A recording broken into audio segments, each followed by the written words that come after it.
500 millones de años atrás. La Tierra nació como una masa abrasadora de roca fundida, muy violenta para que se formara la vida.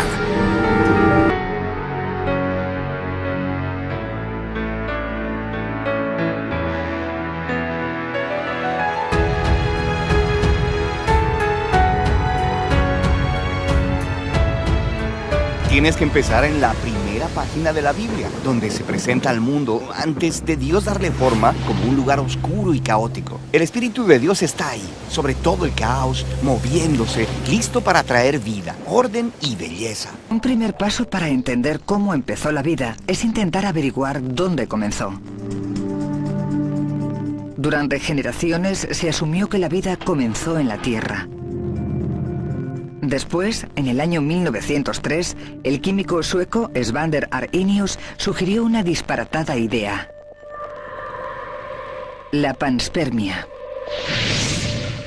Su teoría consiste en que la vida se creó en el espacio o en otro planeta, y que las semillas de la vida se dispersaron por nuevos mundos.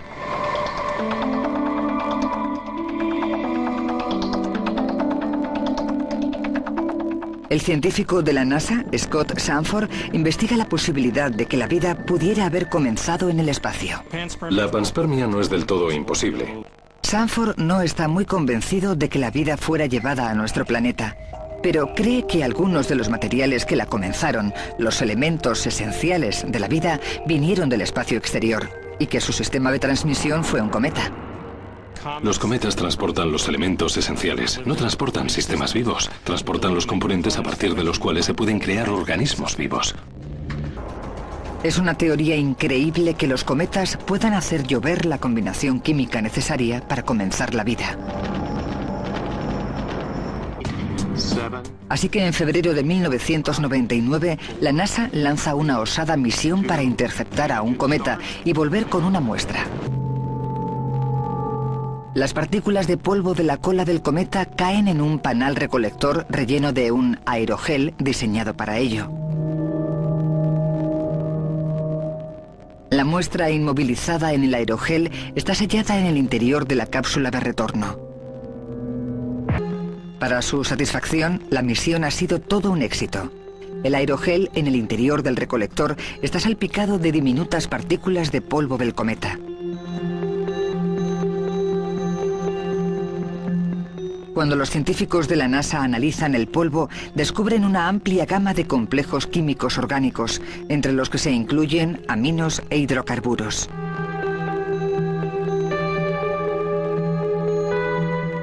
Esto confirma la teoría de Sanford de que los cometas contienen los elementos esenciales de la vida. En 1969, en la ciudad de Murchison, en Victoria, Australia, cayó un meteorito. Y resultó que era del tipo de meteorito que contiene mucha materia orgánica. Así que la gente fue a mirarlo y vieron que en verdad no solo tenía carbono y demás, sino también cosas más complejas. Tenía aminoácidos. Y eso indicaba muchas cosas.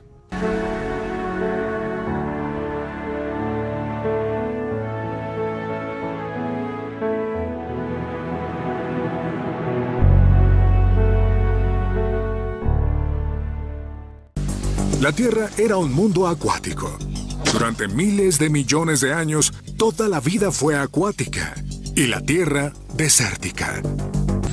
Cuando las plantas e insectos invadieron la Tierra, nuestros ancestros peces pudieron hacer lo mismo. Pero para hacerlo, debían cambiar para respirar tanto aire como agua.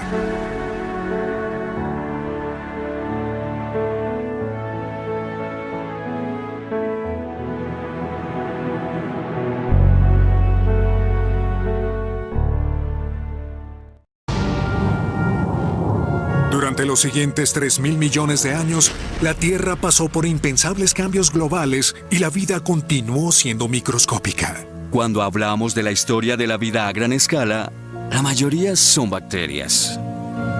Aún hoy la mayoría de los seres vivos en la Tierra son unicelulares. Luego, hace más de 500 millones de años, el aumento en el oxígeno atmosférico permitió que surgiera la vida animal más compleja.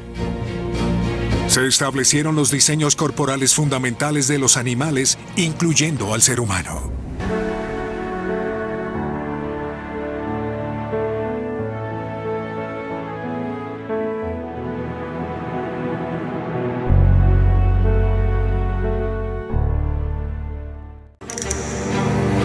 $65 millones. Escapamos por poco el impacto cataclísmico de un asteroide. El cabello, uñas y piel de gallina que heredamos nos remontan a este evento. Pasamos de pequeños mamíferos a primates que viven en árboles. Pero la Tierra no había terminado de cambiarnos. En el curso de millones de años, el cambiante paisaje africano nos llevó de simios a hombres.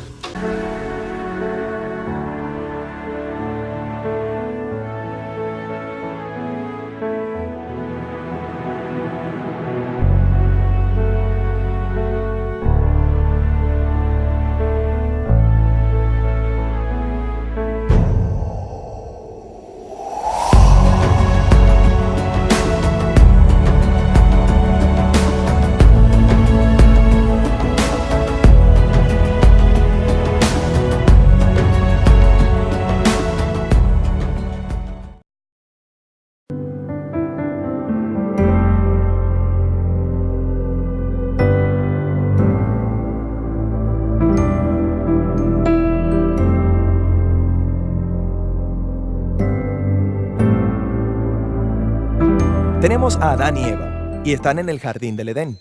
En este jardín todo es grandioso, todo es exactamente como debería ser, excepto que hay un árbol del que Dios les dijo que no coman porque es peligroso y los matará. Entonces todo es eso. Eviten este árbol frutal y todo estará bien. Así es, parece muy sencillo, pero en este jardín hay una serpiente. Esta les empieza a contar una historia diferente. Les dice que si comes de este árbol no te matará. De hecho, hará que seas como Dios. Adán y Eva le creen a la serpiente y comen del fruto. Debido a esto, la bondad del jardín se pierde trágicamente. La maldad y la muerte entran al mundo bueno de Dios.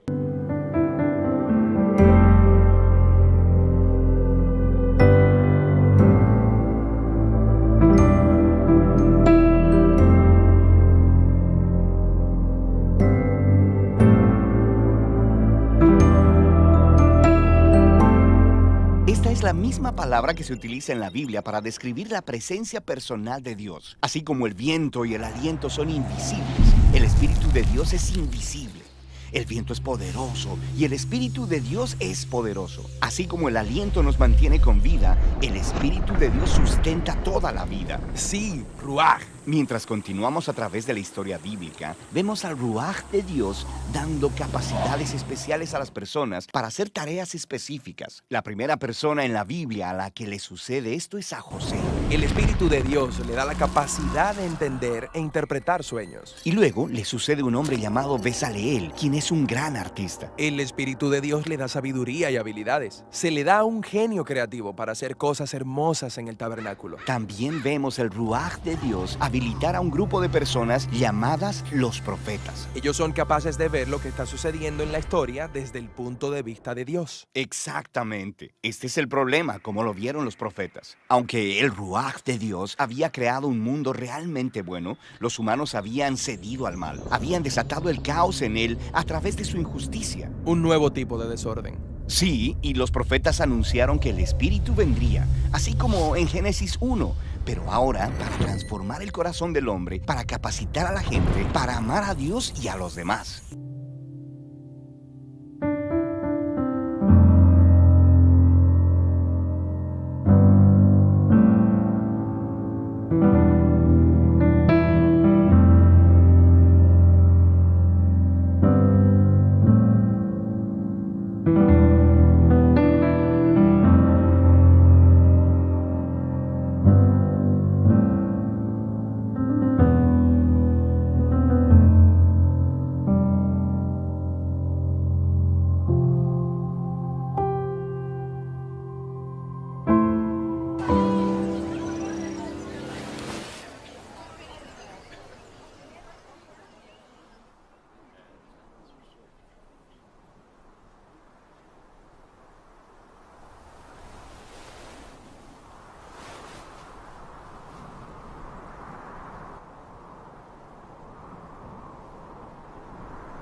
Salve, muy favorecida.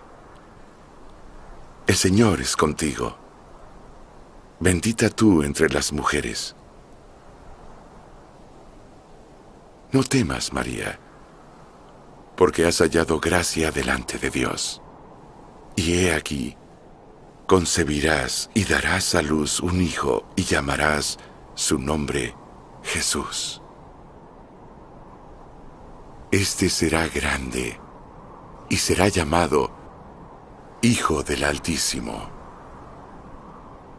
Y el Señor Dios le dará el trono de su padre David, y reinará en la casa de Jacob para siempre, y de su reino no habrá fin. ¿Cómo será esto? Porque no conozco varón. El Espíritu Santo vendrá sobre ti, y el poder del Altísimo te cubrirá con su sombra.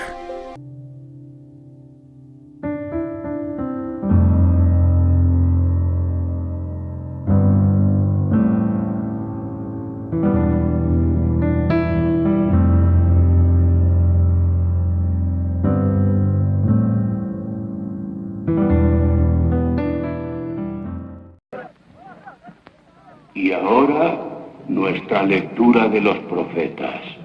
El profeta Isaías ahora. ¿Quién va a leer? ¿Quién va a leer, Rabí? Ya se acerca alguien.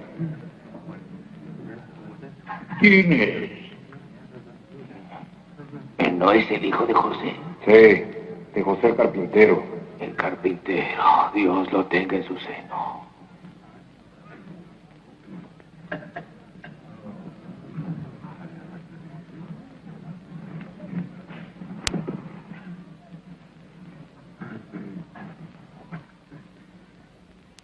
El Espíritu del Señor está en mí, porque Él me ha señalado para dar buenas nuevas a los pobres.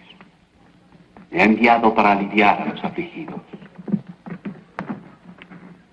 pregonar libertad a los cautivos, dar vista a los ciegos y para poner en libertad a los quebrantados, así como proclamar el agradable año del Señor. Amén.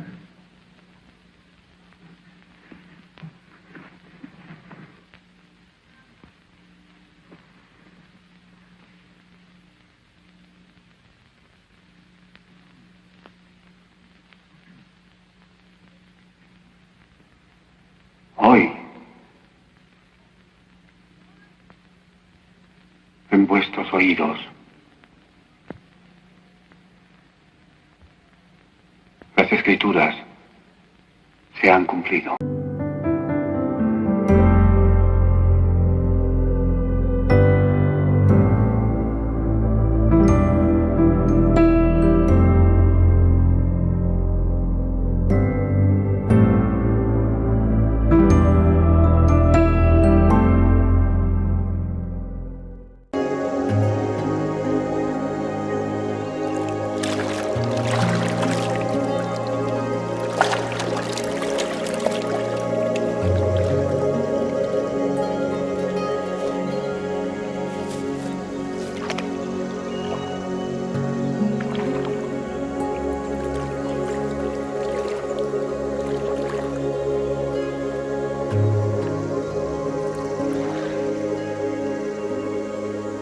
Yo necesito ser bautizado por ti. ¿Y tú vienes a mí? Permítelo ahora, porque así nos conviene cumplir toda justicia.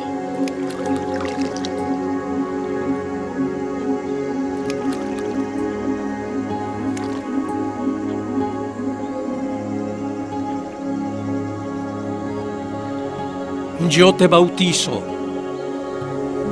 habiendo recibido la autoridad de Dios, como testimonio de que has aceptado el convenio de servirle.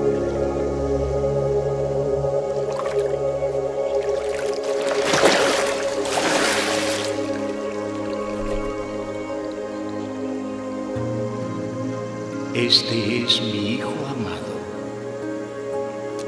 en quien me complazco.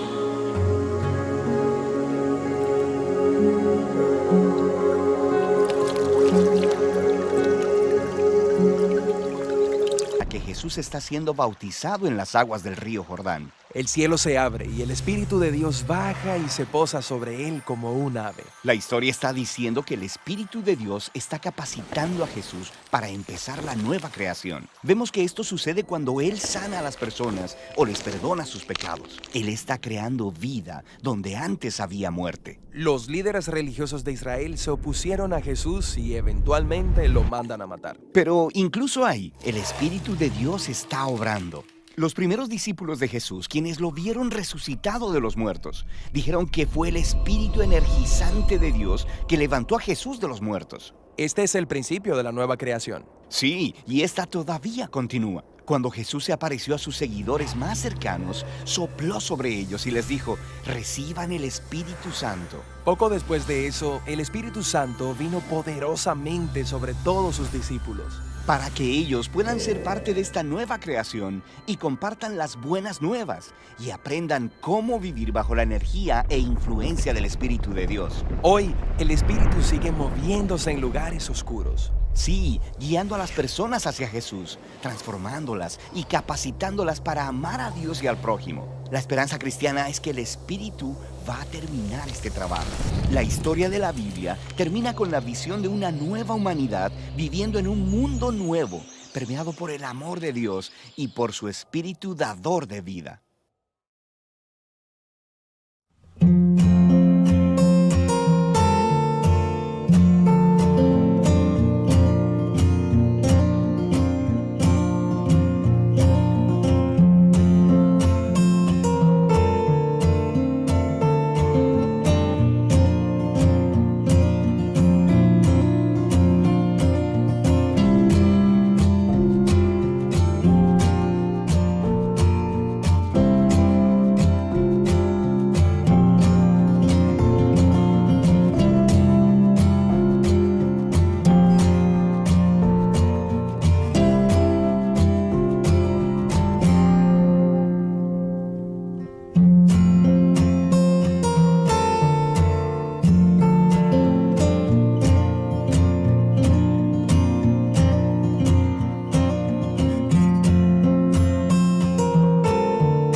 Pues un placer recibirte en este programa, y hoy tenemos un tema fundamental para nuestra fe, como es el Espíritu Santo.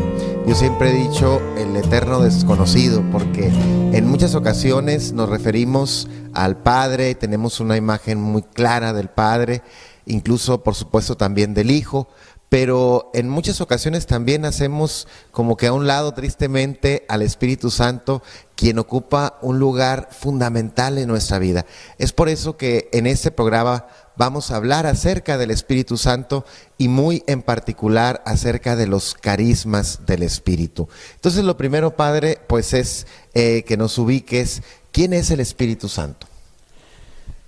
Pues como dijo, Padre, es el desconocido para muchos, porque se nos habla mucho de Dios Padre, de Dios Hijo Redentor, pero poco se nos ha dicho de la figura del Espíritu Santo, el Paráclito, el abogado, el regalo por excelencia, porque eso es también el Espíritu Santo, la tercera persona de la Santísima Trinidad, pero también es don, es regalo, el mayor de todos los regalos, porque nos los dio pues Jesús cuando dijo: si yo no asciendo a los cielos, pues no puede venir el Paráclito, el abogado, el que intercede por ustedes, ¿verdad? Mientras hay un mentiroso que siempre anda acusándonos, pues está el Espíritu Santo constantemente abogando por nosotros. De eso venimos a hablar hoy, de estos frutos, de esto que llamamos carismas. Carisma, pues viene de una palabra griega, ¿verdad? Charisma, que significa eso, regalo, don. Nosotros estamos acostumbrados a hablar de los 7 dones, ¿verdad? Que hablamos que del temor de Dios, que hablamos de fortaleza, sabiduría, consejo, etc. Pero poco hablamos de los carismas, e incluso yo he notado que nuestro ambiente de iglesia a veces hasta nos dan miedo y débil, pero son cosas grandiosas, son cosas milagrosas y son regalos de Dios que le concede a quien Él quiere. De los carismas, escuchen: hablar en lenguas, Primera carta de Corintios, capítulo 13. Explicación de lo dicho en lenguas. Primera de Corintios, capítulo 12. Carisma de profecía, carisma de revelación. Primera de Corintios, capítulo 12 y 14. Conocimiento, sabiduría, discernimiento, todas en Primera de Corintios, capítulo 12. Enseñanza, fortaleza en la fe, poder de hacer milagros, ayuda, dirección, el ser apóstol, ser profeta, ser maestro, ser presidente, ser predicador, dar consuelo, exhortación, conocimiento. Todo esto está en la Biblia. Sobre todo lo podemos encontrar en la Primera de Corintios capítulo 12, 13 y 14, porque San Pablo está dando un discernimiento a los carismas.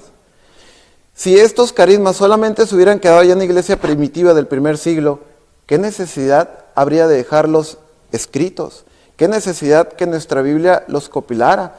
¿Qué necesidad que estuvieran dentro de nuestra Sagrada Biblia? Ninguna necesidad, pero como nuestra Santa Madre Iglesia en su sabiduría sabía que iban a ocuparse un discernimiento constante, se mantiene nuestra Sagrada Escritura, que es la que a partir de los 60, 70, ¿verdad?, vino con fuerza, buscando y preguntándose, y entonces todos estos carismas que menciona la Sagrada Escritura ya no existen en nuestra iglesia. ¿Acaso Dios no es el mismo ayer, hoy y siempre? ¿No podríamos nosotros como católicos pedirle al Señor que nos dé estos carismas que menciona la Sagrada Escritura? Y el Señor habló, y surgieron nuevamente estos carismas, y surgió la bendita renovación carismática en el Espíritu Santo, renovación católica. Ojo, siempre bajo la autoridad de tu sacerdote, siempre bajo la autoridad de tu obispo. Él tiene un carisma mucho más grande, que es el de ser autoridad, el de ser jerarquía, y él tiene el don de discernimiento para tus carismas. Tú no puedes ir encima de tu sacerdote ni encima de tu obispo. Ellos tienen el don de discernimiento y ellos tienen que guiarte porque son tus pastores. El día de hoy les hablaré de la persona de la Santísima Trinidad, la cual suele ser la más ignorada por parte de todos y que nos debería importar mucho más de lo que crees. El día de hoy hablaremos del Espíritu Santo. Hablamos del Espíritu Santo, suele ser un tema algo complejo, porque no es lo mismo Dios Padre quien habló con Moisés, liberó al pueblo de Egipto, causó el diluvio o más, o ver a Jesús quien literalmente se hizo hombre y convivió con nosotros, a el Espíritu Santo que se ha manifestado tan pocas veces en las historias bíblicas y que prácticamente no convive con nosotros. Pues ¿sabes algo? En eso estás equivocado. Convivimos más con el Espíritu Santo de lo que crees, y te explico muy bien esto. Es extraño hablar del Espíritu Santo tomando en cuenta que es difícil de entrada hablar de la Santísima Trinidad. Eso es porque es un misterio. ¿Cómo que un misterio? Pues simplemente es algo que no se puede explicar o que queda limitado por nuestra comprensión humana. Lo único que hay que entender es que Dios Padre, Dios Hijo y Dios Espíritu Santo son las tres personas de un mismo Dios. No son tres dioses, ni es como que se dividan en tres. Sí es algo confuso, por eso es un misterio. Pero pues no hay que comprenderlo, solo aceptarlo. Es el Espíritu Santo el que mueve nuestra fe.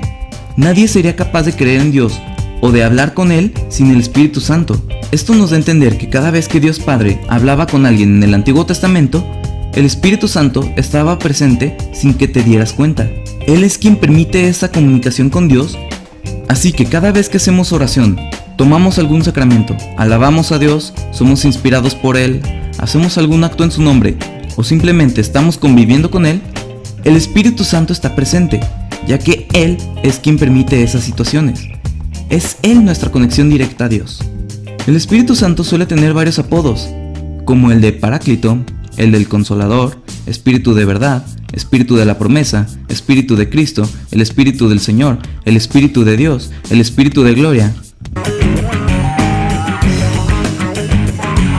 Hablando de la tercera persona de la Santísima Trinidad, el credo de la Iglesia nos dice que creemos en tres personas divinas. Es un solo Dios, ¿verdad? Es un solo Dios. El Padre es Dios, el Hijo es Dios y el Espíritu Santo es Dios.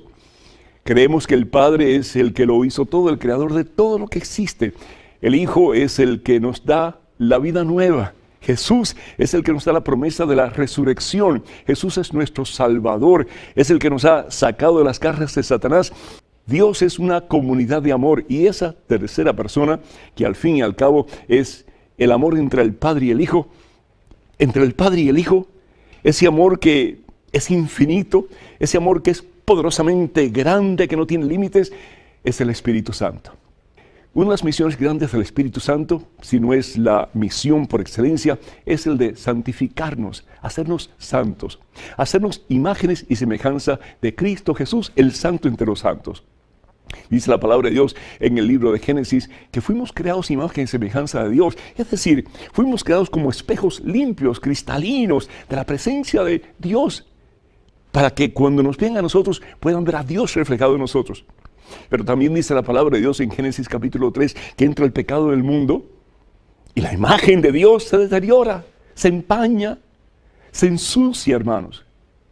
Pero bendito sea Dios, en el libro del profeta Joel, en el capítulo 3, versículo 1, dice el Señor, y esto lo promete, yo derramaré mi espíritu. ¿Derramaré qué cosa? Mi espíritu. ¿Qué espíritu? El Espíritu de Dios, el Espíritu Santo, sobre los mortales, sobre los mortales. Tus hijos y tus hijas entonces profetizarán, dice la palabra de Dios, es decir, hablarán en el nombre del Señor, se convertirán de nuevo en espejos cristalinos, en espejos transparentes, limpios de la presencia de Dios. Y las palabras que salgan de la boca de aquellos que están llenos del Espíritu Santo serán palabras que Dios mismo pondrá en la boca de esas personas para que puedan profetizar, para que puedan ser micrófonos del Señor, para que la gente crea en Dios y para que la gente tenga de Dios vida y salvación eterna. Dice, los ancianos tendrán sueños y los jóvenes verán visiones. Es decir, a medida que nosotros nos llenamos del Espíritu Santo de Dios, comenzamos a influenciar a otros en una forma positiva, hermanos, y poco a poco el mundo comenzará a llenarse de la presencia de Dios. Yo llamé a este mensaje el Espíritu ignorado, porque de toda la Trinidad es el miembro más ignorado. Ustedes dicen, ¿por qué opinas eso? Yo creo en Dios, en Jesucristo y en el Espíritu Santo. Sin embargo, tenemos en claro a Dios el Padre, tenemos en claro a Jesucristo, su Hijo, que murió en la cruz del Calvario, pero nos preguntamos bien exactamente qué función cumple el Espíritu Santo, representado como la paloma que está caminando aquí delante. Suponer, te hubieses criado en una isla desierta. Nunca fuiste a una iglesia en toda tu vida, pero tenías en la isla desierta una Biblia. Tú tendrías una expectativa muy significante de lo que es el Espíritu Santo. Si nunca hubieses venido a la iglesia, si te hubieses criado en una isla desierta, tú verías que no se puede ser cristiano sin el Espíritu Santo. No puedes hacerlo, no hay manera. Tú verías en la Biblia cómo los discípulos cambiaron su vida de manera significativa. Verías cómo ellos vivían una vida de poder y cómo sus vidas experimentaban cosas inexplicables a la vista humana, solamente porque el Espíritu Santo estaba con ellos. Y si yo fuera Satanás, mi objetivo principal sería convencer a la iglesia que ignore al Espíritu Santo. Yo trataría de minimizar al Espíritu Santo si fuera Satanás, porque la iglesia no fue la iglesia hasta que el Espíritu Santo vino sobre ellos.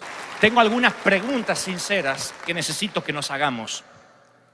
¿Cuándo fue la última vez que innegablemente, indiscutiblemente viste obrar al Espíritu Santo en ti? En que dijiste, eso yo no lo pude haber dicho, no lo pude haber hecho, a no ser que el Espíritu Santo puso palabras en mi boca. ¿Cuándo fue la última vez que indiscutiblemente Dios puso palabras en tu boca y tú no te reconoces cuando oyes lo que dices? Tú no estudiaste eso, eso es una revelación, no te lo reveló carne ni sangre, vino del Espíritu Santo. ¿Cuándo fue la última vez? Si te preguntaran, por último, ¿cuál es la persona más llena del Espíritu Santo que has conocido jamás? Yo conocí uno. La gente siempre lloraba cuando estaba con él porque él parecía que te desnudaba el corazón, te desnudaba el alma. Su vida reflejaba algo, sus poros transmitían algo. El fruto del Espíritu es benignidad, fe, templanza, amor, mansedumbre, dominio propio, controla la lengua. Es una persona dulce, una persona atractiva en el mejor de los sentidos, una persona que subyuga, que quieres estar con ella o con él. Eso provoca el Espíritu Santo. Los niños se acercaban a Jesús.